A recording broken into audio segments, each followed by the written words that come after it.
Bonjour les Idjarans, comment vous allez? Alors, mini vidéo ce matin pour répondre à une question que je reçois souvent, que ce soit dans mes vidéos ou dans mon inbox, et qui est de savoir quand est-ce que j'ai acheté mes premiers cryptos, quelle crypto j'ai acheté, à combien j'ai acheté et si à quel moment je les ai revendus. Donc,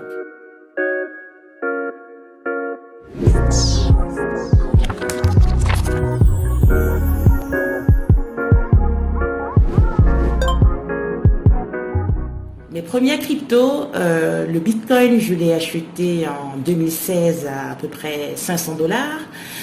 Ethereum, à cette époque-là, était entre 4 dollars et 8 dollars. Je ne sais plus à quel moment exact se situe ce premier achat. XRP était à 0,006 centimes, 6 dollars. Il y a peut-être un zéro qui se rajoute, 3 zéros avant le 6. Et j'ai participé à l'ICO de Tezos en 2017 et ça valait à peu près 0,5 centimes. Est-ce que j'ai revendu? Non. En fait, quand j'achète par exemple mon premier Bitcoin, je me dis que cette technologie, elle va pouvoir porter cette crypto à une valeur de 1 million de dollars. Je ne sais pas quand. Peut-être 2025, peut-être 2030, peut-être je ne serai même plus de ce monde. Mais comme je considère mon Bitcoin comme un terrain numérique que je peux finalement léguer à mes enfants en héritage, ça ne me stresse aucunement. Donc, si on regarde le parcours de ces Bitcoins que j'ai achetés à ce moment-là, en moyenne 500 dollars, je les vois monter à 20 000 dollars en janvier 2018, redescendre à 3 000 dollars en mars 2020, et je ne réagis toujours pas parce qu'évidemment, je regarde dans le futur et je me dis, ce monde financier décentralisé qui permet à des millions, à des milliards de personnes sur Terre, enfin, de pouvoir participer à l'économie mondialisée, de pouvoir participer à la finance telle que les élites et d'autres populations dans des pays beaucoup plus développés ont pu le faire, que ce monde-là, ça va forcément venir, cette technologie-là, elle va forcément rencontrer un public parce qu'elle résout un problème qui existe, un problème patent, auquel des milliards d'individus font face.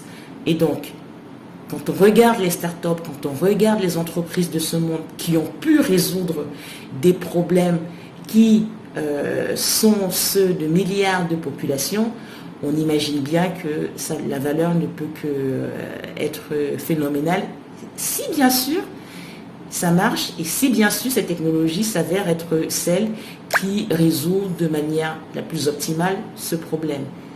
Bien évidemment, ceci n'est pas un appel à investir massivement dans les cryptos. Comme on dit, do your own research. N'investissez que ce que vous pouvez perdre, n'investissez que de l'argent qui n'est pas destiné à pallier à des situations d'urgence, parce que vous pourriez être amené à vendre quand c'est au plus bas, et ce serait dommage, c'est là que vous avez perdu. Tant que vous ne vendez pas, vous n'avez pas réalisé de gain, tant que vous ne vendez pas, vous n'avez pas réalisé de perte.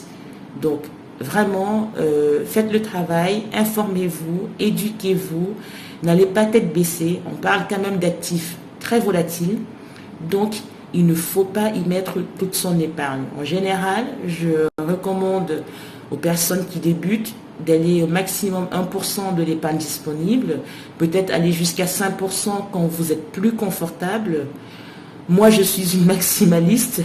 Je pense que j'ai au moins 50%, voire plus, de mon épargne en crypto. Mais bon, c'est moi. Ça fait longtemps que je suis dans l'écosystème.